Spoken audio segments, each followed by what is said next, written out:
Hi, everybody.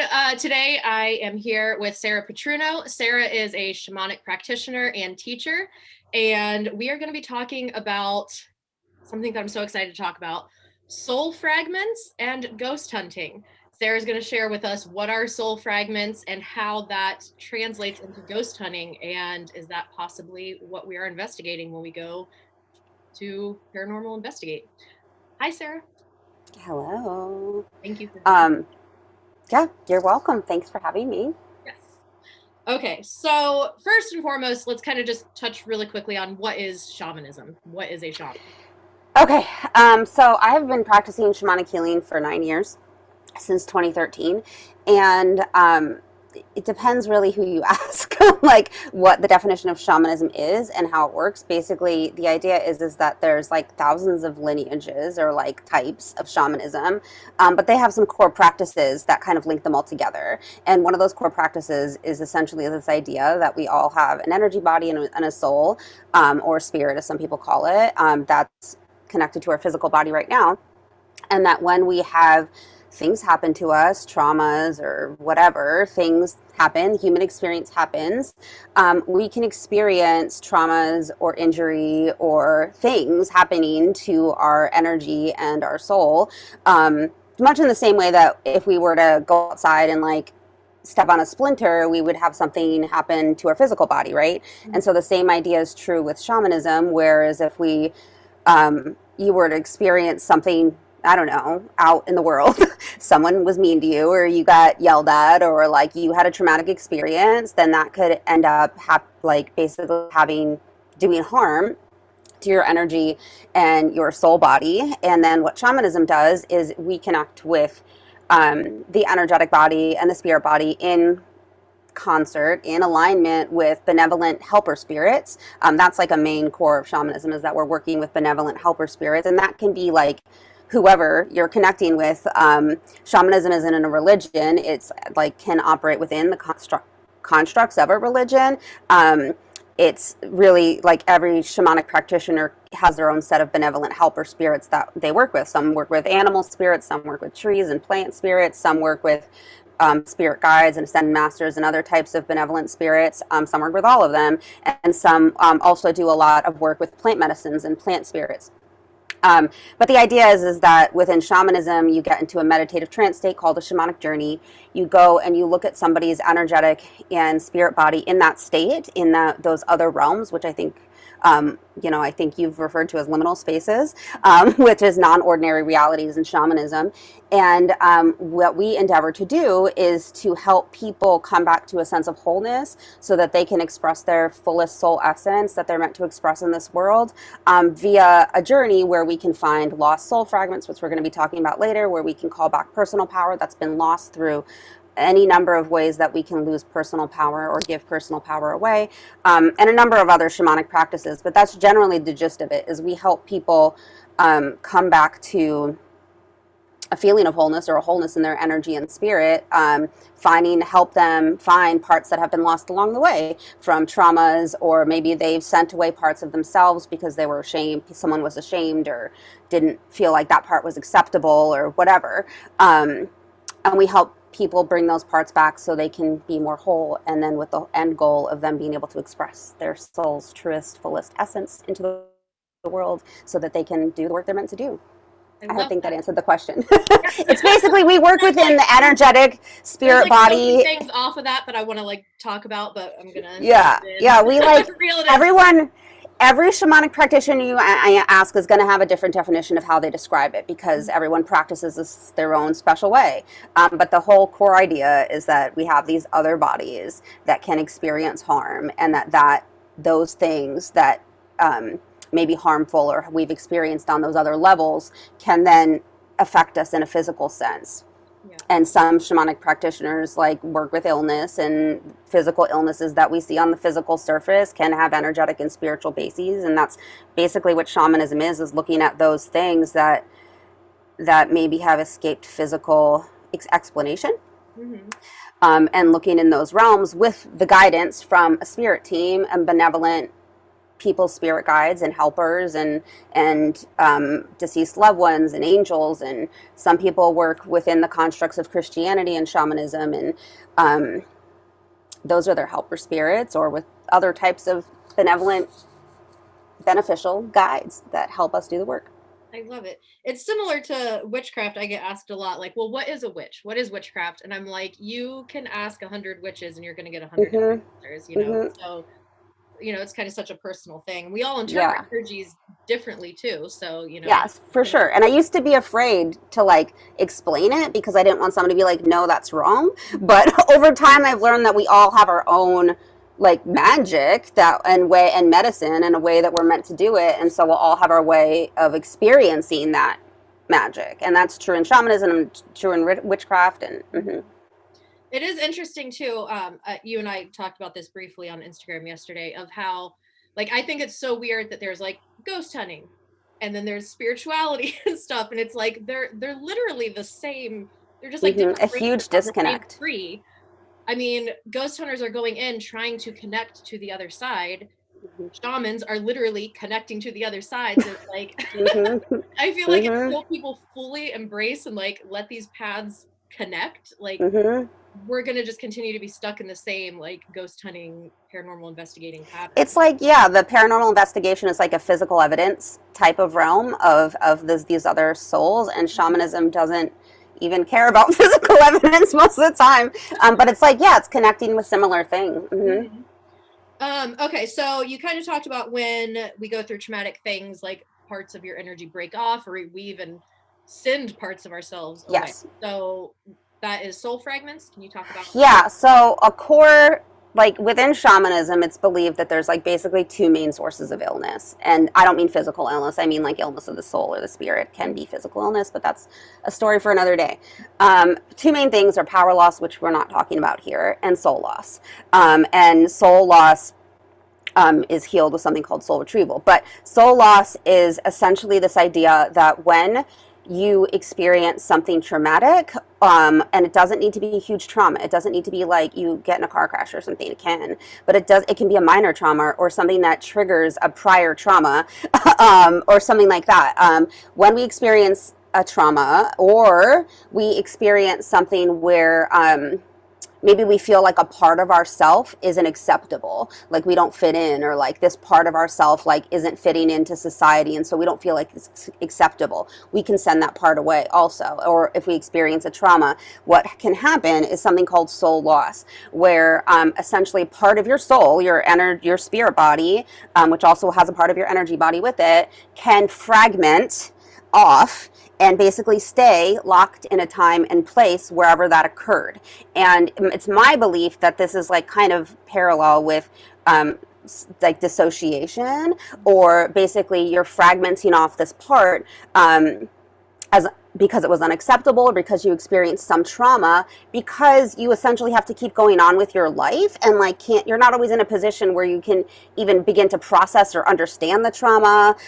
Like we all have stuff happen where it's a huge like trauma, and it takes us years to process it, right? And so within shamanism, this idea of soul loss is like if we experience a trauma, then or you send part of yourself away, or you have some event which triggers part of yourself to not feel safe, not feel comfortable, not want to stay, that feels rejected, that feels like it got pushed away, that kind of basically separates from your main soul body and becomes what we call a soul fragment or a soul aspect.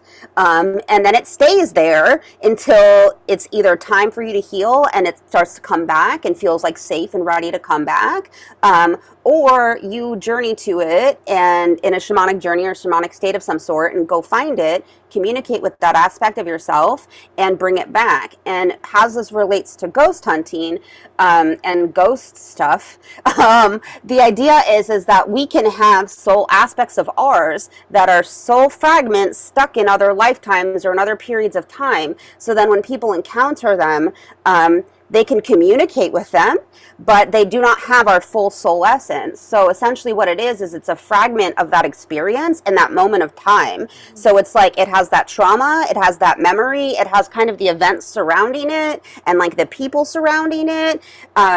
it's kind of like a residual energy, but it's actually like an actual soul aspect, not just like a random energy. I love sorry to interrupt, Go ahead. I'm loving all this. I'm like, this is like, you're putting like actual words and terminology and stuff to things that I've thought, because I'm like, so often we talk about residual hauntings, which is literally just an energetic imprint, a replay of something. It has no consciousness or anything.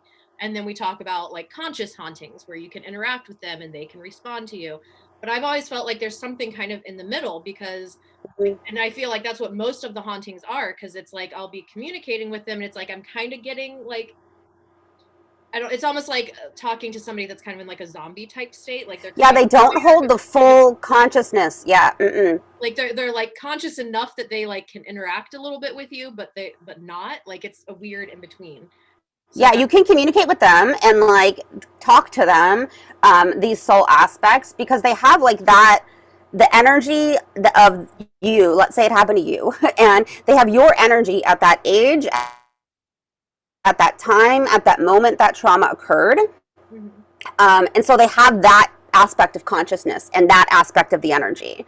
And it can, some of them, depending on like how prolonged the trauma was or how big it was, it can be like a larger soul fragment, or just a smaller energy or a smaller soul fragment. And the way that I've seen it, for people who I've done healings for, is, let's say they had a trauma in another lifetime, right? And you can go and find their soul fragment, soul aspect. Oh, you froze. Enter them. They would. Oh. Okay, you're back. Okay, so let's say you go to life. Yeah, you're going to another past life, and you encounter that person's soul aspect there that experienced a trauma there or something, and you can communicate with them, but all they have there is like just that memory of like that moment in time. It's not a full soul body. It's not a full soul essence. It's not a full like soul part. It's just this one little fragment, the soul aspect of a person, that's stuck in wherever they are. And because I've seen this going to other lifetimes, would be true for this lifetime, this current plane of existence, where if you encountered a spirit and it was somebody who had endured something traumatic, likely, or that's the most. We can sometimes create soul fragments by rejecting parts of ourselves, but the most common way to create a soul fragment is a trauma, or something very sad or very upsetting or very like triggering happening. If that were to happen, like in this plane, then somebody could have these aspects of themselves that are stuck in like a loop, essentially, of that moment in time. Because a soul aspect, what happens is they kind of get locked in that space and time and like exact age, exact moment, but it's not their whole being like an earthbound spirit would be. It's like just this one part of themselves that can tell you like a loop of like this one thing, or this one thing that's happening to them, or this one thing that's there. And like, and this can also be why people might not be able to cross these types of spirits over, because they're that's not what they need. Like, they need to go back to whoever their person is right now, who's like is missing that soul aspect, right? So they don't necessarily need to cross over. They need to kind of go and reunite with the main soul aspect that they came from. That's really interesting, because you mentioned, so you can actively seek out these little parts of yourself and bring them back, but you also mentioned that just when it is time for you to heal, that part can like kind of automatically start sometimes. Yeah, so you can like go on a journey, shamanic journey. It's not, I will say it's not that hard because I do it all the time, but like you can get into a meditative state and go, and like if you're aware of a trauma that you experienced, you can visualize that and see that part of yourself and ask it to come back, and that's the soul retrieval. Or what can happen for some people is once they reach a place of healing and processing for themselves, that part can just integrate and come back on its own. Because what can happen is, like, let's say you've experienced something and you've like done a lot of healing work around it, you've like done some processing, whatever your method of healing that you've done surrounding that thing that happened, whether it was a trauma or whether if it was a self-rejection or something like that, once you've done healing work and that aspect feels safe to come back, then sometimes they just will on their own. And this can happen like in your sleep or in meditation or just spontaneously. That's really interesting because I was talking with another paranormal investigator recently about how it seems like sometimes some hauntings kind of like dissipate after a while. And there's theories that maybe like if it's a residual haunting, just that energy from so long ago just kind of plays itself out.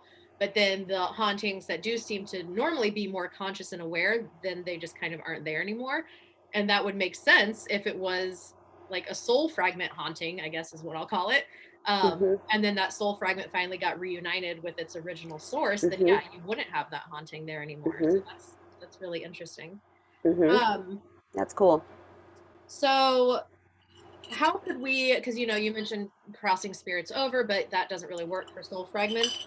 So I know a lot of ghost hunters, and myself included, we want to feel like we are helping spirits that we're Hmm. encountering.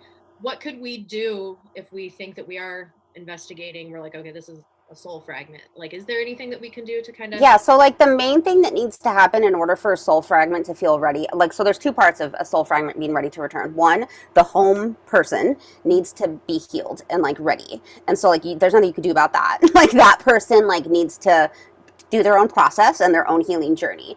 But if that person is like coming up on that and you're encountering a soul fragment at some serendipitous time, the thing that needs to happen on the aspect of the soul fragments part is they need to release the trauma that they're holding before they can come back. okay. So when we go into a shamanic journey, what I do is I always go in and I talk to them, and that's like one of the main things is talk to them and find out like what happened, and like allow them to like share that and share what happened and share like why they're upset, like why they're there, sharing like giving that a voice, allowing them to have a voice for that. And then ask if they're ready to leave and stop living in that. And most of the time they are. Most of the time they are. And I've rarely encountered one that isn't. Like it's very rare that they're not. Most of the time they are. And so if you ask if they're ready to leave, most of the time they are. And then you just have to ask them to drop the energy weight of the trauma that they're carrying. And you can call on like an archangel, or if you have any protectors that you use when you go ghost hunting. I don't know how it works. I don't do that. I don't go ghost hunting. But you can call on any type of benevolent energy or benevolent spirit to help them drop that energy. Because what it essentially looks like is like almost like a shroud that's covering them, that they're carrying, like a burden that they're carrying. And you ask them to release it. And what it looks like when you visualize it is they will kind of like, it's like a blanket or something, like a heavy blanket that just drops down, and then that will reveal their true soul essence, which is kind of like glowing and pretty and beautiful. And then once that happens, then they're ready to go back. And then you can ask a benevolent helper spirit, whoever that may be for you, to help escort them back to their person. Oh, I love that. Do you ever get okay, well, I'm gonna start to do that because I get, a lot of the time like help, help, help, and I'm like, Yeah, I don't they want. help you. I don't Yeah, so they want, number one is for somebody to hear what happened, Mhm. just to be heard, because Yeah. they haven't been, they need somebody to hear them. And two, for you to help them to release the energy that they're carrying so that they can get out. And if you're not able to do that or visualize that, or somebody who's like, I know that you're, Cherise, are more experienced in these matters, but if someone is more not as experienced in like the spiritual skills. You can ask any benevolent helper spirit, like an archangel or an angel or any guide. I like to use angels a lot of times for this. Ask them to come in and help them release that energy and like let it fall down. And then you can ask again that benevolent helper spirit to help escort them to where they can go, where they're meant to return to. I like that. Okay, what about, and I know that you have recently started to like do a deep dive into the D word, Oh, demonic. demons. Hmm. um, so I've encountered times where I don't know if they're necessarily demons, but they're not nice spirits and they're not human spirits. And they say like they're trapped and they need to be released and they need help. Like how how could somebody who isn't attuned to like energies and stuff kind of know the difference between some sort of spirit being like, hey, and then an actual soul fragment. Oh, that's tricky if you're not like experienced. So demonic entities usually will appear if you can like, I don't know if people can see or like visualize them, will usually appear in like a really haunting, creepy way, and like will have like very creepy energy, very like creepy, like I don't know, just like a really creepy screen crawling energy. It will feel evil. They will sometimes, if you can visualize them, sometimes they'll like appear like a normal, like a woman or like a kid or something, and then they'll switch in some way, like their eyes will be dark or like they'll switch in their appearance. And then for like a soul aspect, they feel pretty human. Like I feel like it's pretty easy to tell the difference, but it's like it's not. But if you're new to it, you might just be scared. You might feel the fear of like a human energy that you can't see near you, because that's also a thing. Like if you're not used to feeling spirits, you can feel a human energy and feel scared. But there's like a difference between feeling a human energy and a human emotion. You have to pay attention to that, because like, can you feel a human emotion there? Like, because if you can feel a human emotion, that's a human. Demons can't mimic that really well. What they can do is you'll feel more fearful and afraid and like evil. It'll feel evil usually. They're usually not that good at mimicking like a raw human emotion like sadness or being scared like sometimes humans do. It's sometimes they will at first, sometimes they can mask it first, but not for very long, and eventually it'll start to feel evil and demonic, and at that point I don't engage it or try and do anything with them. So can demons and these malevolent spirits get stuck in a place? Like, why would a demonic spirit or an evil spirit be like, let me out, like release me, help me get out of here? Like, because that's what I've gotten, like the few times I've encountered something like that, that's what they're wanting. They're like, let me out, like so that they can attach to you and harass you and like go home with you. Okay, and like that's what they're not actually stuck at that place. They're just kind of no, they're not stuck anywhere. Like they can no, they're just there to be like one way out of here. I'm not helping you at all. Like, no, it's so that you come close to them and that they can manipulate you enough so that they can basically come and like mess with your life. Yeah. You know, they're not to be trusted. Do not trust. If they're saying help me, a lot of times they like to appear as kids and like women, like small feeble women. And that's like number one, you know, like if they're having a kid's voice or like a small scared woman voice, like that's a warning sign for me. And then I don't like, and if they're trying to mess like that, like they cannot be stuck. Do not believe them. Yeah. Okay, and then really quick, because I think this is a crazy idea. Could you essentially investigate yourself? Like your own soul fragment. So maybe you had a traumatic experience. Mm-hmm. I've often thought of this. Like I actually did one of your soul retrieval journeys and retrieved a part of myself from a traumatic place in this house. And I thought, I wonder if there is like a haunting of a little girl in this house. Mm-hmm. Like, yeah, you absolutely could. Mm-hmm. That house and like investigate myself and be like, holy crap, that's me. Come back. Or like. Mm-hmm. Yeah, you absolutely could. And a way that some people like to do shamanic, like a way that some shamanic practitioners will recommend shamanic healing is if you go to a physical location where you've like experienced something, if you can, if you're able to, and go and call those parts of yourself back there. If you cannot go physically, you can go in a meditation, do a meditation and visualize that physical place. Like imagine it's something that happened in your childhood home. And if you cannot physically go there, what you can do is get in meditation, visualize that place, visualize yourself there, and picture yourself there, and then call yourself back.